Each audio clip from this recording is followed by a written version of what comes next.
Hi guys, good morning எல்லாருக்கும். இன்னைக்கு காலை எழுந்திரிச்சதுமே ஃப்ரெஷ் ஆகிட்டு ஸ்ட்ரெயிட்டாக ஜிம்முக்கு கிளம்பியாச்சு.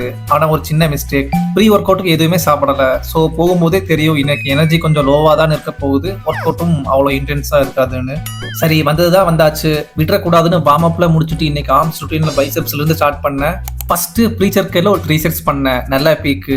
அடுத்து தம்பிள் கேர்ல டைனாமிக்கா ஒரு 3 செட்ஸ் பண்ணேன். பைசெப்ஸை முடிக்க கடைசியா கேபிள் கேர்ல 3 செட்ஸ் பண்ணி ஃபினிஷரை முடிச்சேன். அடுத்து பேக்குக்கு கேபிள் புல் டவுன் 3 செட்ஸ் பண்ணேன். கடைசியா கார்டியோக்கு சைக்கிளிங் கொஞ்ச நேரம் பண்ணிட்டு இன்னைக்கான செஷன் கம்ப்ளீட் பண்ணிட்டேன். வீட்டுக்கு வந்ததும் நல்லா குளிச்சுட்டு ஃப்ரெஷ் ஆயிட்டு உடனே ஃப்ரெஷ் சிக்கன் குக் பண்ணி சாப்பிட்டு முடிச்சேன். ஜிம்ல தான் ஃபியூவல் இல்ல, இங்கேயாவது நல்லா ப்ரோட்டீன் தரலாம்ல. அது முடிச்சுட்டு கொஞ்சம் ப்ரௌசிங் சென்டர் வரைக்கும் போக வேண்டிய வேலை இருந்துச்சு, அங்க போயிட்டு வந்தேன். பிசினஸோ பர்சனலோ ரொட்டீனோட சேர்ந்து இந்த வேலையும் நம்ம முடிக்கணும்ல. அப்புறம் வீட்டுக்கு வந்து மசில் ரெக்கவரிக்காக கொஞ்சம் 2 ஸ்கூப்பா வே ப்ரோட்டீன் மிக்ஸ் பண்ணி கலந்து குடிச்சேன். அடுத்து ஈவினிங் எப்பவும் போல ஒரு டீ குடிச்சேன்.